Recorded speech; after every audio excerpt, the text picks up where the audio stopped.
바쁘신 현대인의 일정에 맞춰 하루 동안 터져나온 소식 중 주요한 내용만 전해드리는 나라의 TV 뉴스를 진행하겠습니다. 일본의 우한 코로나 백신 1차 접종률이 한국을 앞선 것으로 파악됐습니다. 2차 접종률은 지난 6월 18일 이미 일본이 한국을 앞질렀는데 1차 접종률도 역전당한 것입니다. 15일 옥스포드 대학의 통계 사이트인 아워월드인 데이터에 따르면 7월 13일 기준 우리나라의 백신 1차 접종률은 30.67%, 일본은 31.14%였습니다. 일본은 지난 2월 17일 첫 백신 접종을 시작했습니다. 우리나라는 2월 26일로 9일 늦었지만 줄곧 높은 백신 접종률을 유지해왔습니다. 전세가 뒤집힌 것은 지난 11일입니다. 우리나라 30.4%, 일본 30.46%로 일본이 근소하게 앞서기 시작해 차이가 커지고 있습니다. 백신 2차 접종률에서는 6월 18일 우리나라 7.84%, 일본 7.87%로 비슷한 수치를 보인 이후 일본이 크게 앞서가고 있습니다. 일본이 한 달 만에 10% 이상 접종률을 높인 반면 한국은 4%대 증가에 그쳤습니다. 지난 13일 기준 일본의 2차 접종률은 19.19%로 11.82%인 우리나라를 7%포인트 이상 앞섭니다. 접종률 격차를 벌리는 것은 백신 수급입니다. 일본은 백신 접종 초기 접종 장소, 인력 부족으로 혼선을 빚었지만 5월 3억 회분 이상의 백신을 확보하면서 접종의 탄력을 받았습니다. 희귀 혈전증 발생 우려가 있는 아스트라제네카 백신을 사용하지 않음에도 6월 이후 1일 평균 백신 접종 횟수 약 100만 회를 유지하고 있습니다. 해당 소식에 네티즌들은 일본은 화이자 모더나만 접종하고 아스트라제네카는 해외에 기부했는데도 불구하고 한국은 대부분 아스트라제네카에 얀센은 한 번만 맞으면 된다며 1차, 2차 접종자에 모두 포함시켜놓고도 졌다며 비꼬았습니다. 그렇습니다. 이제 접종률도 일본에 쳐밀리니 문재인 좌파 정권은 뭐라고 할 건가요? 이제서야 국가 간 접종률 비교는 적절치 않다라고 할 건가요? 자유우파 단체에 엄격하게 적용하던 방역 대응, 하지만 민노총 불법 집회는 그저 확진자가 없다는 말만 믿고서 민노총 코로나 전수 검사를 손 놓고 방관하고 외면하던 문재인 좌파 정권. 결국 지난 3일 열린 민주노총의 서울 도심 집회 참석자 가운데 첫 확진자가 발생했습니다. 김부겸 국무총리는 17일 총리실을 통해 입장문을 내고 이같이 밝혔습니다. 총리실에 따르면 확진자는 한 노조 소속 50대 여성으로 확진 이후 역학조사를 받던 과정에서 집회 참석 사실이 확인됐습니다. 김부겸 총리는 우한 코로나 확산세가 엄중한 가운데 수차례 자제를 요청했던 민주노총 노동자대회 참석자 중 확진자가 나온 것에 대해 우한 코로나 중앙재난안전대책본부 본부장으로서 깊은 유감을 표한다고 밝혔습니다. 이어 지난 노동자대회 참석자 전원에게 증상 유무와 관계없이 가까운 선별검사소를 찾아 즉시 진단검사를 받아줄 것을 강력히 요청한다고 말했는데요. 이 양반이 아직도 정신 못 챙기고 있네요. 이게 요청할 사항인가요? 왜 우파 집회와 달리 강제 전수조사를 시행하지 않나요? 해당 소식에 네티즌들 역시 깊은 유감이 아니라 동일하게 살인자라고 표현하셔야 하지 않겠습니까? 라며 불법 집회 후 확진자 나오면 전수조사 받도록 하겠다고 했으니 이제 실천해야지. 8,000명 명단 제시하고 구체적 검사 일정 결과 공표하라며 상대에 따라 달라지는 문재인 좌파 정권의 방역 대응을 조소하고 hir난했습니다. 친중 4대 끝판왕을 보여주고 있는 문재인 좌파 정권이 이번 달 1일부터 중국 백신 시노팜 접종자에 대해서도 자가격리 면제를 해주고 있는데요. 근데 15일 방역당국에 따르면 해외에서 예방접종을 완료한 뒤 지난 1일 이후 입국한 자가격리 면제자 14,305명 중 10명이 1일차 진단검사에서 확진 판정을 받았습니다. 자가격리 면제 입국자 중 우한 코로나 양성 판정을 받은 10명은 아랍에미리트와 우간다, 폴란드에서 입국했고 확진자 수는 아랍에미리트 8명, 우간다 1명, 폴란드 1명입니다. 근데 말입니다. 이들이 접종한 백신 종류는 아스트라제네카 1명, 화이자 3명 및 그와 동반한 6세 미만 어린이 1명, 시노팜 5명으로 확인됐습니다. 시노팜 비중이 무려 50%에 달했습니다. 한마디로 물백신이라는 조롱을 받는 중국산 백신의 성능을 확인할 수 있는 수치인데요. 이런데도 불구하고 문재인 좌파 정권은 여전히 중국 시노팜 백신 접종자를 자가격리 면제에 포함시키고 있습니다. 해당 소식에 네티즌들은 중국도 자기네 백신 접종자들 못 믿어와서 중국으로 들어올 때 3주 격리한다며 화이자 모더나 접종한 한국인이 중국 가면 2주 격리에 추가 일주일 자가격리인데 이놈의 정부는 중국 공산당에게 뭐가 아쉬워서 중국인을 면제해주냐? 내년 대선을 대비해서 투표권 있는 조선족을 대규모로 들여올 생각하는 거 아닌가라고 격분하며 의혹을 제기했습니다. 그렇습니다. 이놈의 문재인 좌파 정권, 도대체 중국과 무슨 관계이기에 중국의 어떤 약점을 잡혔길래 이제는 외교 상호주의 원칙조차 패대기치며 중국인에게 과도한 특혜를 제공하는지 진짜 그 속사정이 궁금합니다. 외교부가 주한 일본 대사관 고위 인사가 우리 정부의 대일 외교에 대해 부적절한 용어를 사용하며 비하했다는 논란과 관련해 주한 일본 대사를 초청 항의했습니다. 앞서 JTBC 뉴스룸은 지난 16일 한일 관계 현안에 대한 일본 측 생각을 듣고자 취재진이 일본 대사관 고위 관계자와 만난 오찬 자리에서 소마총괄공사가 문재인을 향해 부적절한 성적 표현을 썼다고 보도했습니다. 해당 보도에 따르면 소마총괄공사는 일본 정부는 한국이 생각하는 것만큼 두 나라 관계에 신경을 쓸 여유가 없다며 문재인이 마스터베이션, 즉 자위행위를 하고 있다고 발언했습니다. 청와대는 일단 공식 대응은 자제하고 있습니다. 청와대 관계자는 외교부가 대응하고 있으니 청와대가 동시에 대응하는 건 맞지 않다고 말했습니다. 그러면서도 내부적으로는 상당히 격앙된 분위기였다고 하는데요. 또 다른 관계자는 JTBC와의 통화에서 상황을 엄중하게 보고 있다고 말했고 선을 넘었다는 표현이 나오기도 했습니다. 청와대가 전면에 나서진 않겠지만 외교부를 중심으로 대응 수위를 최고로 하겠다는 방침을 세운 걸로 전해졌습니다. 해당 소식에 네티즌들은 그보다 비교도 안 되는 심한 말을 툭하면 내뱉는 북한에는 단 한마디도 못하면서 북한이나 중국에도 좀 그래봐라. 거긴 찍소리도 못하잖아라고 비꼬았는데요. 그러게요. 이것도 상대 보고 선택적으로 대응 수위를 결정하는가 보군요. 근데 말입니다. 북한 비난에는 대화하자는 메시지라고 해석하더니 이건 역시 대화하자는 메시지는 아닐까요? 문제가 된 건 싱하이밍 주한 중국 대사도 마찬가지입니다. 윤석열 전 검찰총장이 사드 배치는 우리의 주권적 영역이라고 강조했다는 인터뷰 내용이 보도되자 이튿날 신문 기고문을 통해 이해할 수 없다며 공개 반박에 나선 건데 외교적 결례는 물론 중국이 한국 대선에 영향을 미치려는 것 아니냐는 우려까지 나왔습니다.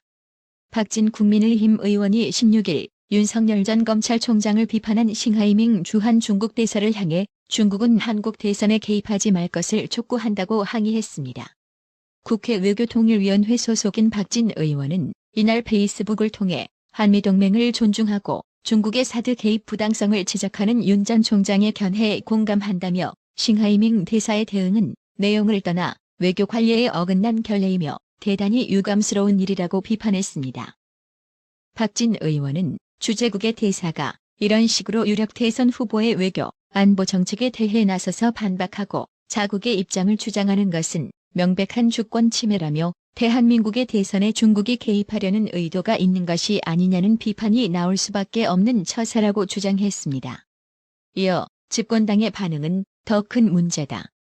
민주당 송영길 대표는 중국 대사의 부적절한 주권 침해에 편승해 윤석열 전 총장을 비판하고 나섰다며 타국 대사의 부적절한 비판까지 정치적으로 이용하는 것은 집권 여당 대표가 취해야 할 자세가 아니라고 했습니다.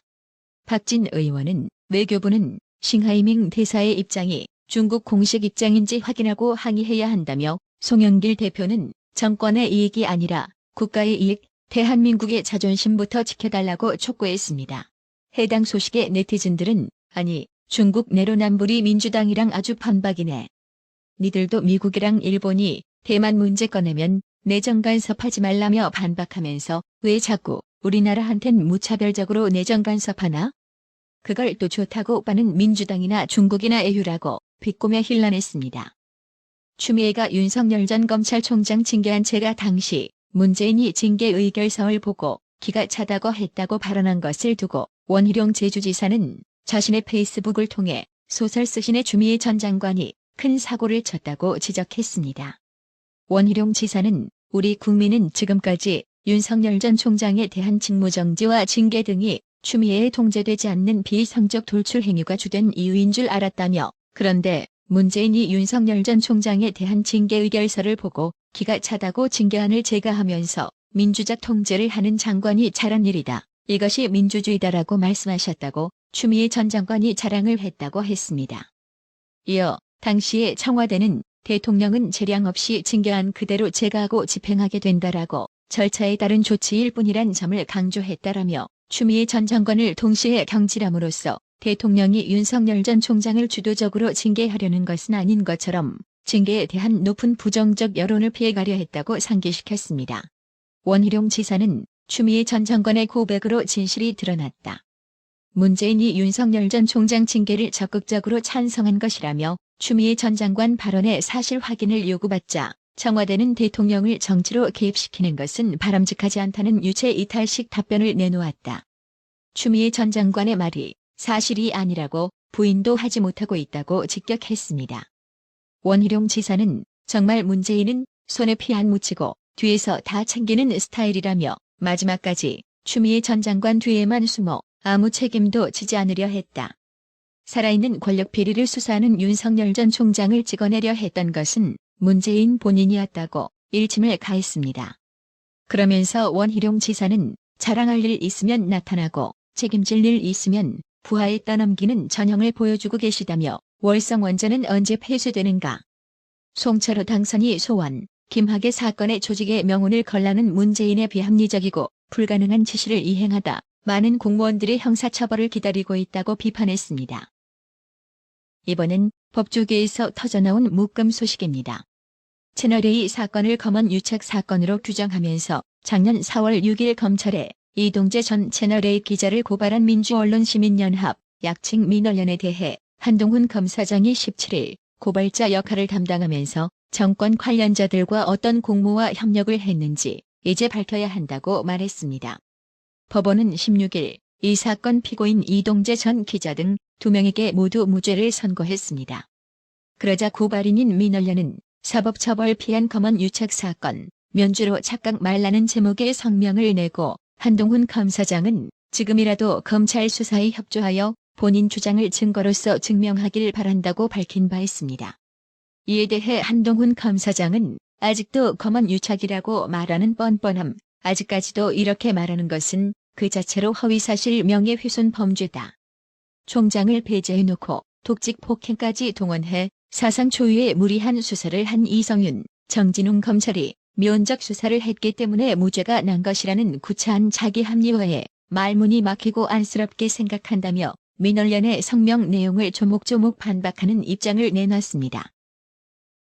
또 민언론이 수사에 협조하라고 압박한 데 대해 한동훈 검사장은 지금 민언련에는 이름과 달리 민주도 없고 언론도 없고 시민도 없고 권력의 요직을 꿰차는 막강 인재풀로서 권력과의 연합만 있어 보인다며, 민언련은 권력과의 노골적인 검언 유착 프레임 만들기 합업 과정에서 고발자 역할을 담당하면서 정권 관련자들과 어떤 공모와 협력을 했는지 이제 밝혀야 한다면서, 이제 와서 무죄 났으니 비긴 걸로 하자고 대충 넘어가자고 하면 안 되지 않겠느냐고 직격했습니다. 이 사건이 작년 3월 31일 MBC 보도로 이동재 전 기자와 관련한 보도가 처음 나오고, 일주일 만인 작년 4월 6일 민언련이 이동재 전 기자를 고발하면서 이른바 채널A 사건 수사가 시작됐다는 점을 지적한 것입니다. 진중권씨 역시 16일 밤 페이스북에 사회적 흉기가 된 민언련은 스스로 해체할 때가 됐다면서 공작 정치로 이동재 기자는 옥살이를 해야 했고, 한동훈 검사장은 독직 폭행을 당하고 4차례나 좌천됐다고 했습니다. 또 동료 시민에게 이런 폭력을 가하고도 반성과 사과를 모르니 아주 사악한 인간들이라고 지적했습니다. 박범계가 한명숙 전 국무총리 무해 위증 의혹과 관련한 합동감찰 결과를 발표하면서 실체적 진실을 의도적으로 배제하고 문제를 제기한 절차적 정의 역시 왜곡했다는 비판이 검찰 안팎에서 거세게 일고 있습니다. 애초부터 이번 합동감찰이 2015년 8월 한명숙 전 총리에 대한 유죄 확정 판결 직후 정치적 판결이라는 비판을 받아 마땅하다는 야당 대표 시절 문재인의 발언을 지침 삼은 박범계 장관발 정치 감찰 아니냐는 지적입니다. 16일 문화일보 취재를 종합하면 지난해 4월 7일 법무부에 편지를 보내 한명숙 정치자금 수수 수사팀이 증인들에 대해 위증 교사를 했다는 의혹을 처음 제기한 재소자 최모 씨는 검찰 조사 과정에서 또다시 편지를 보내 수사팀의 모해 위증은 없었다고 기존 주장을 번복했습니다. 최 씨의 이 같은 진술 번복은 지난 3월 대검 부장회의에서 한명숙 수사팀에 대한 무혐의 결정을 내리는 데 결정적 이유가 됐습니다. 하지만 박범계는 지난 14일 합동감찰 결과를 발표하면서 상상할 수 없는 추악한 검찰의 비위와 만행이 저질러졌다는 최 씨의 첫 편지 내용만 일부 공개했습니다. 그간 여권 등에선 모해 위증이 있었다고 주장한 또 다른 재소자 한모 씨의 주장을 뒷받침하는 근거로 최 씨의 진술을 꼽았습니다. 검찰은 최 씨가 기존 주장을 뒤집으면서 한 씨의 일방적 주장만 가지고 또 다른 재소자 김모 씨에 대한 모해 위증 혐의를 적용할 수 없다고 판단했습니다. 김 씨는 일관되게 모해 위증은 없었다고 주장했습니다. 한 씨 주장도 구체적이지 못해 신빙성이 떨어졌다고 합니다. 박범계는 모해 위증에 대한 실체적 내용을 합동감찰 결과에 단 한 줄도 담지 않았습니다. 이들 3명의 재소자는 한명숙 전 총리에게 정치자금을 건넨 한만호 전 한신건영 대표의 구치소 동료들입니다. 절차적 정의가 침해됐다며 박범계가 내세운 근거 역시 사실관계에 맞지 않고 논리적 비약이 지나치다는 지적을 받고 있습니다. 박범계는 재소자들이 100회 이상 소환된 사실만으로 증언 연습이라고 단정해 발표했습니다. 이와 관련 수사팀 관계자는 검사의 정당한 공판 준비 활동이라고 반박했습니다. 추미애에 이어 박범계의 한명숙 전 총리 사건 수사 지휘권으로 대검 부장회의를 소집한 조남관 당시 대검 차장은 전날 임은정 대검 감찰정책연구관이 아닌 감찰 3과장을 주임검사로 교체해 제19 감싸기 의혹을 초래했다는 박범계 지적을 반박했습니다.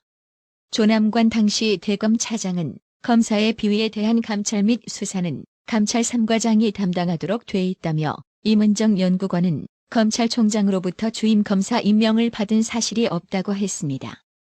이영옥님, 어려운 나라의 TV 운영 유지를 위해 매월 구독료 후원 도움 주셔서 정말 감사합니다. 나라의 TV는 구독료 후원으로만 운영 유지되고 있으니 구독자님들의 따뜻한 정성이 필요합니다. 항상 뉴스 전달 방식에 노력하는 나라의 TV가 되겠습니다. 구독 그리고 알람 설정, 뉴스 영상 내용이 좋았다면 좋아요를 클릭해주세요.